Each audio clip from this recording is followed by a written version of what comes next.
My name is Eleanor Vance, and I've spent my life building a culinary empire from scratch for as long as I can remember.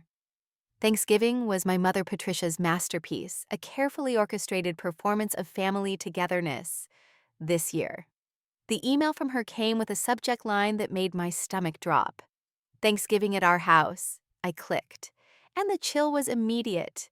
It was a perfectly formatted, professionally cold email detailing every menu item, every guest, every minute of the schedule. I scrolled down the guest list, a mental checklist of every aunt, cousin, and family friend. But my name was gone. It wasn't just that I was uninvited. She had replaced my very presence with a lie, a perfect, polished excuse. Before I dive into my story, I'd really appreciate it if you could let me know where you're watching from in the comments. And if you'd consider subscribing to my channel, it would mean the world to me and help me keep sharing more stories like this. Thank you so much for being here. Everyone was there. But my name, Eleanor Vance, was gone. Instead, there was a single cryptic line at the end.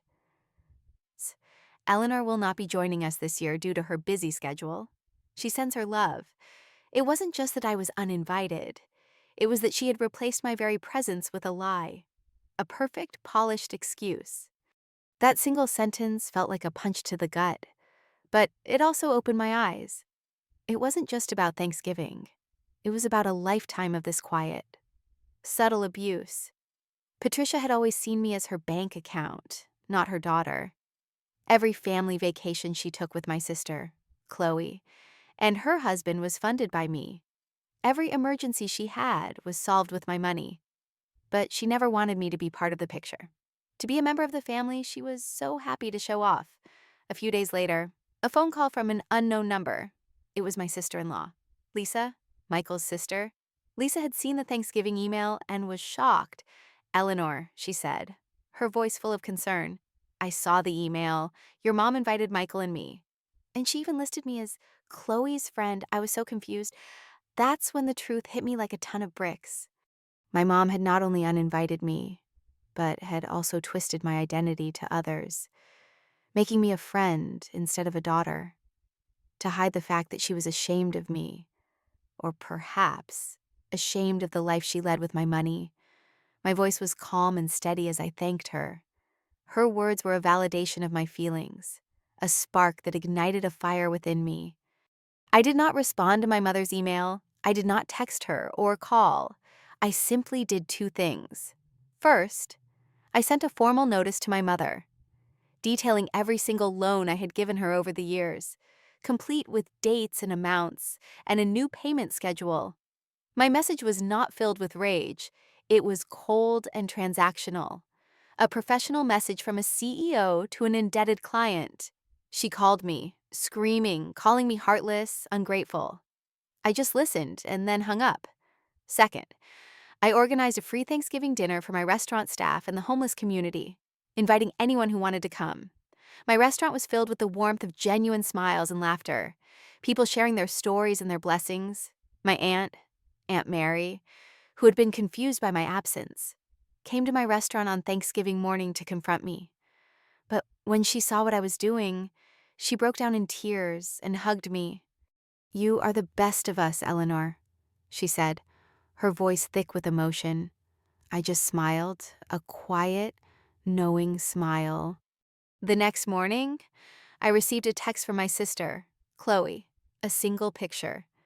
It was a close-up shot of my mother's Thanksgiving table, but there was a glaring, empty space at the head of the table, a space where a chair should have been, a space where I should have been.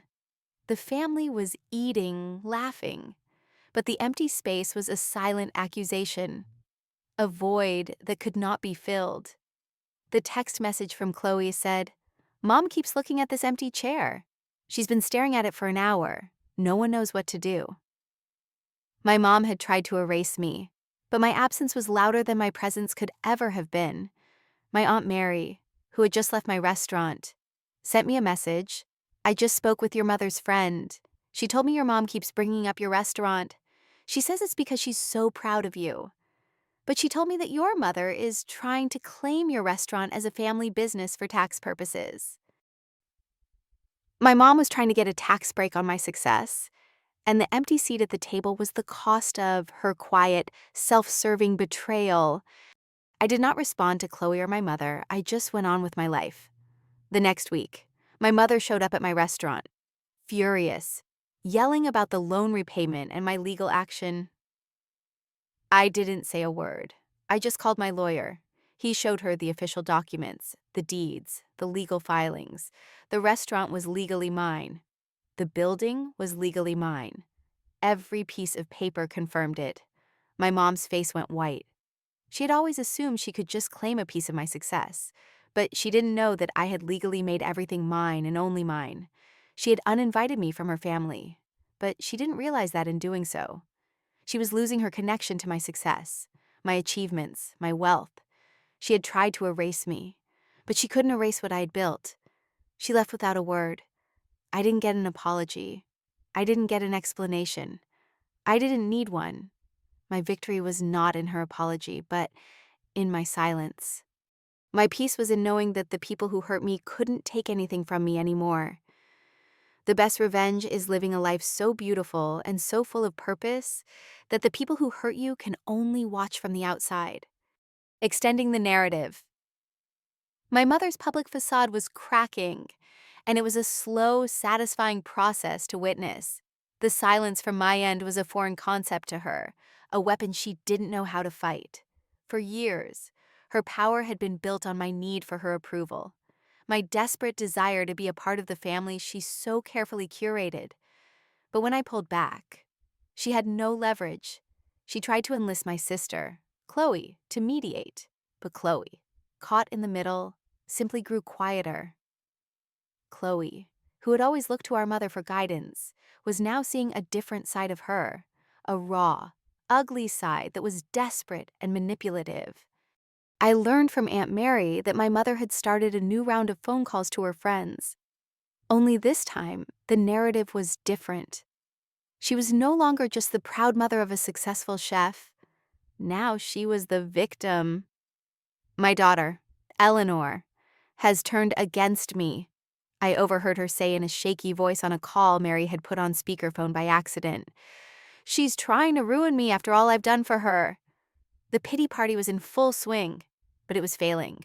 Her friends, many of whom had seen my professional success and my genuine, kind nature, were starting to ask questions. But Patricia, I heard one friend, Carol, say, Eleanor just hosted that wonderful Thanksgiving dinner for the community. She was on the local news. She seemed so happy. What could possibly be wrong?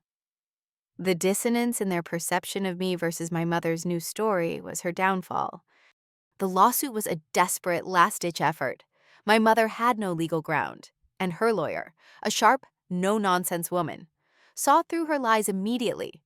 She called my lawyer directly, not to negotiate, but to withdraw the case with a formal apology. My mother, it turned out, had no money to pay the lawyer, and she was already being threatened with collection. The irony was not lost on me for so long. I had been her source of income, the solution to all her financial problems, and now her inability to manage her own life had led her to a lawyer she couldn't afford. It was a small, silent victory for me. I sent the lawyer a handwritten note, thanking her for her professionalism and wishing her well. I did not mention my mother. Life at the restaurant became my new normal, a happy, bustling, and authentic life. I hired more staff, expanded my menu, and started a cooking class for local teenagers. The restaurant became a hub of community activity, a place where people felt welcome and cherished. It was everything my mother's Thanksgiving table wasn't. There, every interaction was a transaction, every smile a performance. Here, every meal was an act of love, every conversation a genuine connection. I found myself reconnecting with old friends and making new ones, people who saw me for who I was, not for what I could provide. One day, I was at the restaurant, busy preparing for a catering order, when a familiar face appeared at the door. It was my sister, Chloe. She looked tired, her eyes red from crying. She didn't say a word. She just walked over to me and hugged me tightly. "I'm so sorry, Eleanor," she whispered, her voice cracking. "I should have done something. I should have stood up for you." I held her, feeling a warmth I hadn't felt from her in years. She told me everything. My mother had spiraled, lost her friends, and was now struggling to make ends meet. She'd alienated everyone. My sister had finally seen the truth, and it was a devastating realization for her. "She's completely alone," Chloe said, "and she blames you for everything." I looked at Chloe, and I realized that I wasn't angry anymore. There was no rage, no bitterness, just a deep sadness for a woman who had spent her life chasing an image, only to lose everything that was real. My mother had made her bed, and now she had to lie in it.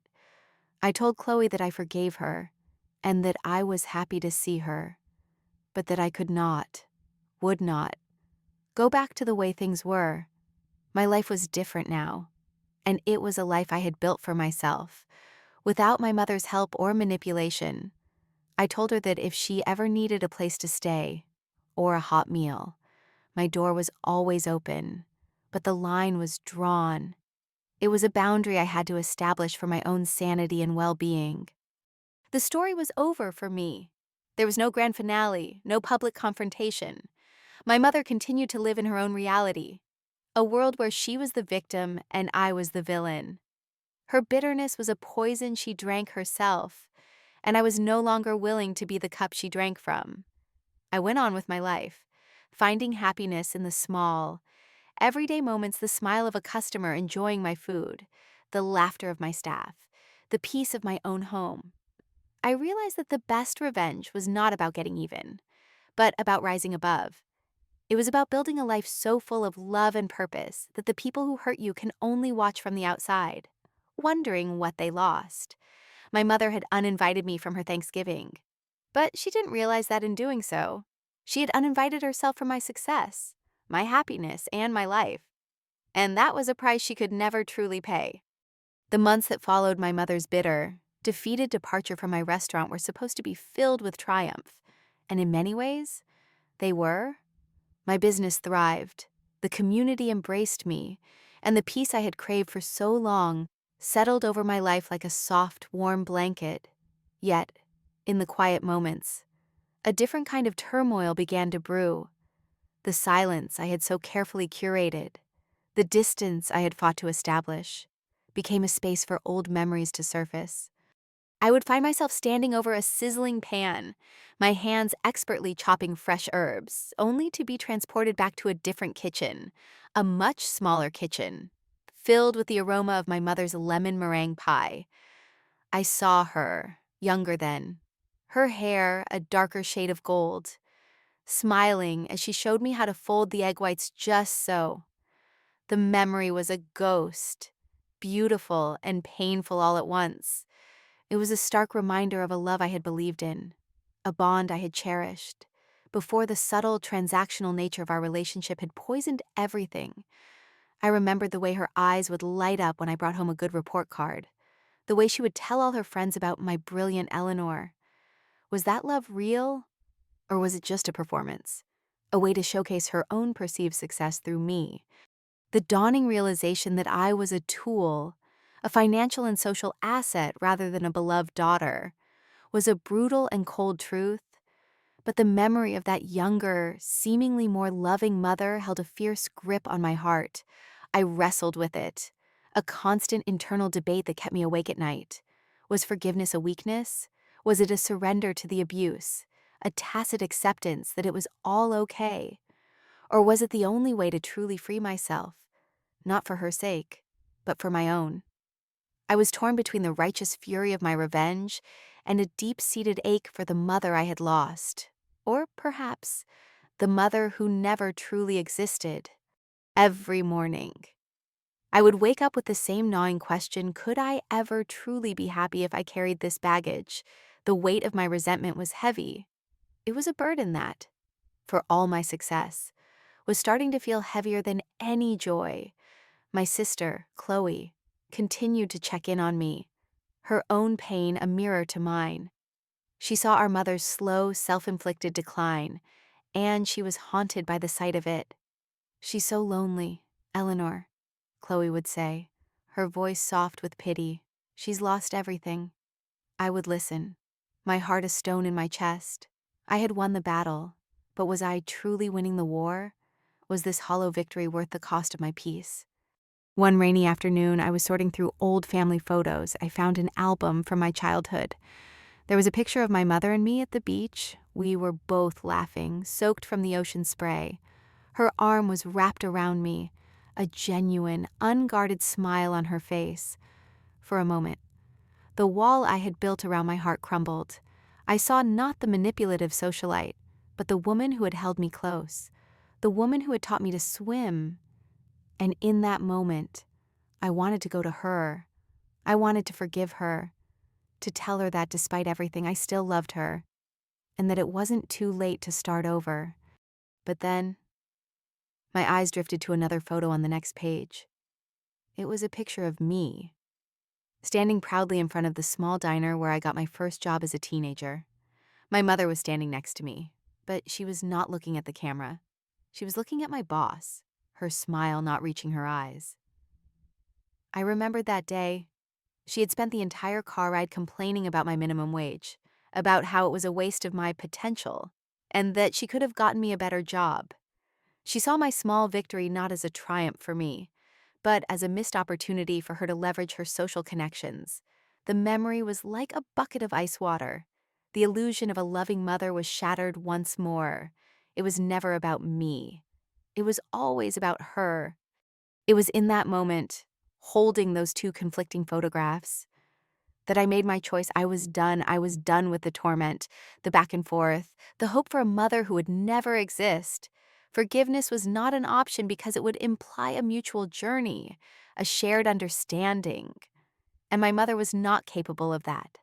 My only path forward was to release myself from the constant cycle of hope and disappointment. The best way to forgive was to let go, to sever the ties that bound me to a toxic past and to a woman who would never change. I placed the album back on the shelf and made a promise to myself. I would build a new life, a life on my own terms. My restaurant, my staff, my friends, they were my new family. They were the people who loved me for who I was, not what I could give them. I would find my peace not in her apology, but in my silence. My victory was not in her defeat, but in my freedom. It was a quiet, resolute decision. I would not return. I would not explain. And I would not apologize. My life was waiting for me, and I was finally ready to live it. The best revenge, I had come to realize, was not about watching her fall. It was about standing so tall that she couldn't reach me anymore, and finding a happiness she could only watch from the outside.